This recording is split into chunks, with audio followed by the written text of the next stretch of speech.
So what I'm going to talk about today are the directions that we're taking in terms of moving forward in the interconnect, looking towards exascale and beyond. Focused, of course, on the technology that we have right now, but following a philosophy that I'll discuss a bit. So if you look historically at how things have evolved, one, with respect to our capabilities as a company in terms of network supporting extreme scale systems, and how technology itself has changed. You can see that we've over the years we've seen several different transitions in terms of hardware technology. First, there was the move from using SMPs to using clusters that happened towards the end of the 90s. Then the move from single core systems to using many core systems as the ability to increase the CPU frequency was diminishing. And we believe that in our approach to moving forward to the next bump in terms of performance, in terms of system capability, is really to look at the system as a whole, not just at the hardware, but look at it from a perspective of hardware, system software or low-level software, as well as the application, and look at how to build systems that draw on all these three pieces to make an overall better system. So sort of to emphasize this graphically, the emphasis has a lot of the development has been very CPU centric. The CPU is in the center of data movement. The CPU is the center of computing, storage, and stuff like that. And really, what the desire is to distribute the capabilities, so you don't have a single, so you're not dependent on a single centralized hardware capability to process data, but you distribute the processing of data as appropriate across different components in the network. So if you still have the CPU that still its job is to do computing, but then you do as much data processing in the network that makes sense to try and prevent that data from even having to reach the CPU. And also, you do computing on the storage side where appropriate. So really moving away to more of a distributed view of the system, and looking at the application requirements, which drive the patterns, the data patterns that determine these capabilities. Another way to look at this is from a component perspective. So if you look at CPU and interconnect, since we focus a lot on the interconnect, in the past they've been just two different pieces that are sort of plugged together, and over time, the capabilities of the network have increased, and to accommodate more of the processing that's appropriate. And the same thing we look moving forward is what other processing can go into the network, what other processing makes sense to go into the network to alleviate the pressure on the CPU and let the CPU do what it's really intended to do, which is process, do computing, do floating point operations, integer operations, not be the center of all activity in the system. From a latency perspective, network latencies, which impact overall application performance tremendously. The focus has been in the past really about getting your best ping pong latency. How can I get my ping pong latency from 10 microseconds down to 1 microsecond? We had a lot of progress there. Today, it's very common to have latencies under 1 microsecond. So we're sort of reaching the limits in terms of those individual components and individual transactions in terms of being able to increase performance there. And so the question is, what's the next step to take? And here is where looking at things from a holistic point of view, from the sort of communication patterns that the application use, this is where it makes sense to look at things in a little broader perspective. Look, for example, at how do you get much lower latency collective operations, for example, which dominate a lot of communication time in scientific applications, at least. And so that's really sort of the trend that we're taking, is moving more managing bigger flows rather than individual flows into the network or into where it makes sense to manage them, with the intent of having much larger impact on going into the future in terms of application performance. And so some of the capabilities that we use these days to achieve this include things like, software-defined networks, direct communications, programmability. You can read the slide as well as I can. And so there are technologies that we've driven into and continue to drive into the network to work and to help us achieve this ability to make more effective use of both the network and the CPU. And so moving forward, our focus is not so much on how to make the CPU and HCA tighter, much more tightly integrated, and that's something that's useful, something that's important. Whether it's putting them together on a single board, or whether it's putting together even in packaging.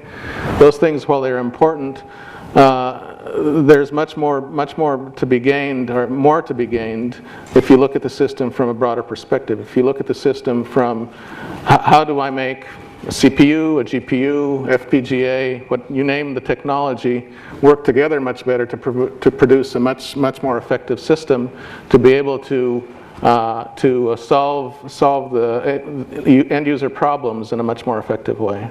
And so our focus is really on how do we achieve that integration well? What technologies do we add to our capabilities, whether it be the HCA, the switch, or some other component, to be able to make this a much more efficient system overall. So getting beyond the very high level view of sort of explaining the philosophy behind our direction, we'll get into some very specific instances of how this manifests itself in very recent technologies, or technologies that either have been released or are in the process of coming out. So the first piece I'll talk about is switch IB2. It's our second generation InfiniBand, 100 gigabit InfiniBand switch that was announced at Supercomputing, that's in the process of coming out for general availability as we speak. The focus of this switch is adding capabilities within the switch to do data processing, specifically to accelerate reduction operations. And I'll show a few slides here and showing how this helps in even a factor of 10 and actually more in terms of accelerating specific application flows. So this switch is the lowest latency switch available today, with a switch latency of less than 90 nanoseconds. It's a 36 port switch, 100 gigabit per second bidirectional. And you can see 7 billion, it supports 7 billion messages per second. That's through the entire switch. It adds support it has support for adaptive routing, congestion control, and can support multiple arbitrary topologies. So the goal with the new features added to switch IB2, between switch IB and switch IB2, as I mentioned before, is to really move executing some very important MPI collective operations into the network, into a place where these operations can be done much quicker than you can with host-based approaches. It really has two advantages to it. One, of course, reduction in terms of the latency of the operations. So these reduction operations are very important to a lot of scientific applications. If you do a lot of of applications, for example, will do an 8-byte reduction if they're trying to look at, has my iterative scheme converged? All this can be done within the network at much better speeds than you can do it at the end nodes. And as I said before, it shows substantial improvement in the performance of these operations. A bit more about these capabilities. This is the capability is built on a very general definition of a very general support in the switch. The ability to take data from multiple sources, reduce it, and produce a single result. The technology itself is given the acronym SHARP, which stands for Scalable Hierarchical Aggregation Protocol. These capabilities in individual switches are put together in a systematic way, building reduction capabilities within the network, and this capability is designed to support collectives within a large number of groups, simultaneous groups, and also in a general compute environment. So there's no assumption of a switch being owned by a specific application or a specific job allocation. Multiple at the network level, this supports overlapping jobs with a lot of outstanding operations. Specifically, the operations that are being offloaded, that the support is provided for them, includes support for barrier reductions, both reduce and all reduce, as well as broadcast, reliable broadcast. The operations that are supported in the switch itself, both integer and floating point, are all the operations that are defined in the MPI standard and the SHMEM standard, with one exception. The multiply operation is not supported, and the data sizes that are supported are both 32 and 64-bit operations. One can go up to 256. Total size of the data can be 256 bytes. So the goal here very specifically was to reduce the latency of the MPI collective operations, and at the same time get the operation of offload the operation, the management as well as this operation from the CPU to the network, to get away from issues like system noise and help deal really with scalability. So if you remember, we have technologies today. Technology called Core Direct that lets us at the end nodes, at the HCAs manage communication. This moves the management of the communication into the switches, where we can do it much more effectively, take advantage of the very large radices that exist within the switches, and really produce very efficient collective operations.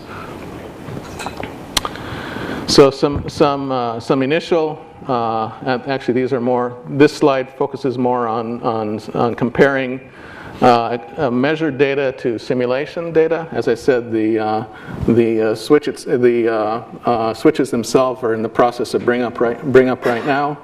What we did here is we took an application from a DOE, one of the DOE mini applications, mini FE. And measured the amount of time it takes within the application to do an 8-byte all reduce. 8-byte all reduce. When I say measured the time, we take into account load imbalance. That is, in these measurements, the first thing we do is we barrier, so we're not looking at effects of load imbalance, where you're basically sitting there and waiting for the data, but looking only at how much time, an approximation to how much time the actual collective operation itself took. You can see the latencies there at different node counts. We measured the data up to 128 and then extrapolated. For these sort of measurements, it's very easy to extrapolate to fairly accurately to larger host counts. You can see, for those of you that are familiar with latencies of 8-byte operations, I know there are folks in the room that are very familiar with it. You'll see numbers that look high to you. These are really the measurements from within the application. So you're not sitting in a tight loop, hitting memory all the time that's hot in cache, hitting data structures that are hot in cache. You're really seeing the performance the application sees in a run. So that's why these application latency numbers are higher. We see that the latency of the These are estimated latencies, sharp latencies for the same operation. We can see factors of between 10 and 25 differences. I will say in the network-based approximation, we don't have the effects of data being cold and cached, but since it's touched only once, it's affected only at the input to the collective operation and at the output. When you're looking at the perhaps at the output, then we don't expect that effect to be extremely large. So these are probably reasonable estimates to reasonable comparisons. Now, when it comes to real data. This is very initial data. As I said, the things are being brought up right now. These are measurements within hot. These are hot, where all the data is hot in memory. Measurements taken at 64 processes for a range of data sizes. We can see that the speed up that we get with using this technology is roughly on the order of 3.5. Recent numbers are even better over the host-based approximations. So we are getting some of the really nice improvements that we were hoping for, and this, as I said, this is early on. And we expect things to get even better as the hardware, as the end-to-end solution matures. So that's one set of technology to talk about. How accurate is the time I have left here? Very accurate. Okay. Let's skip really quickly to some of the other technologies that I'll go over briefly to talk about some of the other ways that we're addressing our capabilities, addressing end application needs. So we have a new card, ConnectX-4 LX. What it has attached to it is an FPGA. An FPGA that can be used to touch the data before it goes into the HCA or after it comes out of the HCA. Aimed at applications like security. You can read the list of applications here. And really security, cloud virtualization, storage, of course HPC, as well as allowing very fine precision time synchronization. So what this does is gives an additional ability for apps to touch their data or in ways that are unique to them. And do that in the network rather than using CPU cycles, or do it in an appropriate place, very close to the network where it's appropriate and most effective. The next capability that we're in the process of bringing up right now. So one of the capabilities that Switch IB and Switch IB2 have in them is support in hardware for InfiniBand routing. So that capability and software is being brought up as we speak. The intent here is really to allow one to isolate clusters, but yet allow the high performance RDMA to be used between different clusters with minimal impact on performance. So what this allows you to do, for example, is to have your storage cluster managed by its own subnet manager, to have your compute structure also managed on its own, and to bring up and take them down without impacting each other. But in addition to that, allow you to use RDMA between them.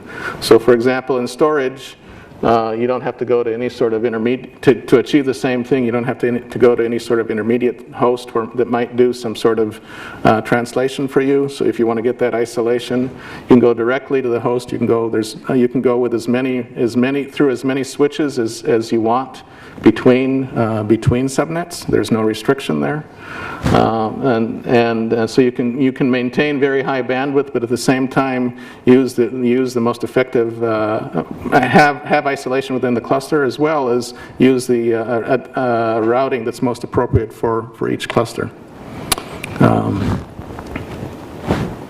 So as I said, this technology is being developed right now, and within the next several months will become available for early release, first version of it.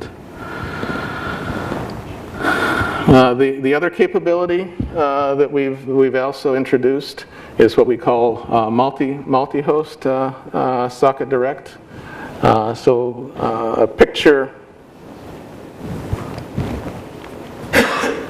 Pictorially, we see what the notion behind multi-host is. It's basically the ability to let multiple hosts share a single adapter and go into a single network. So it has the ability to let, if you have hosts that don't need, for example, to use the full 100 or can't use the full 100 gigabit per second capability for each host, and it's more effective to share that bandwidth between multiple hosts. Your network costs remain small. You have a single entrance into the network, single set of switches and cables and the like. You don't have to. It saves in terms of network cost. The other thing where it's very effective at, and is demonstrated in this figure here, is this is a way also to give equal access to both sockets to the network. So one doesn't have to go through an internal data bus to send data from, say, the far CPU to the network. Let's say go over QPI or something like this, which we see today as a bottleneck in terms of performance in applications, well-known issue. So this gives the ability to allow both CPUs to access the same network card with equal efficiency. The other thing it does too is it also, for example, any GPUs that may be attached to this CPU can also take advantage of the fast data path using GPU direct, rather than again having to go through a longer and a slower and less efficient data path through QPI and the other CPU to the network. So it really does two things from a technical perspective. It lowers CPU utilization considerably, and also latency. So looking forward, we've seen that already. With a lot of the development that we've done, we've improved both power consumption, message rates, switch latencies, and as well as CPU utilization. And we'll continue along those lines, but we'll also continue in terms of pushing the raw feeds and speeds. So we introduced 100 gigabits per second in 2014. We intend next year to introduce the next speed bump to 200 gigabits per second, our HDR for single lane. And so really allow you to continue in increasing increase the capabilities of the system the way we have in the past. And this doesn't stop. So that's all.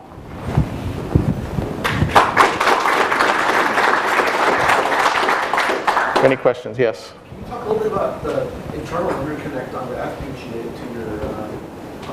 to your chip and what the bandwidth is? To be honest, I do not know those details.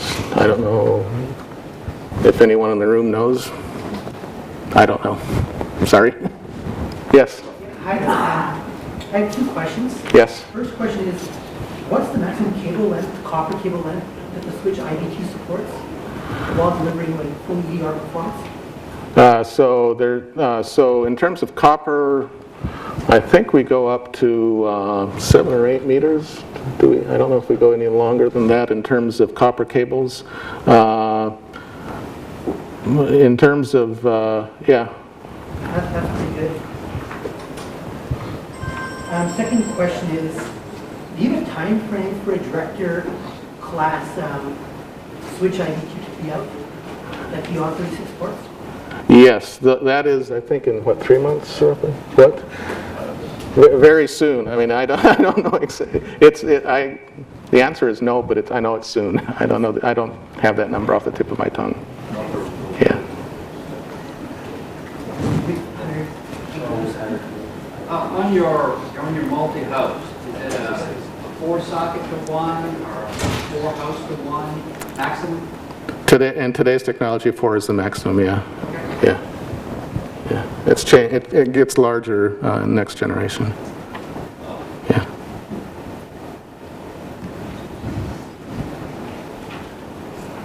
Any other questions? Okay. Thank you.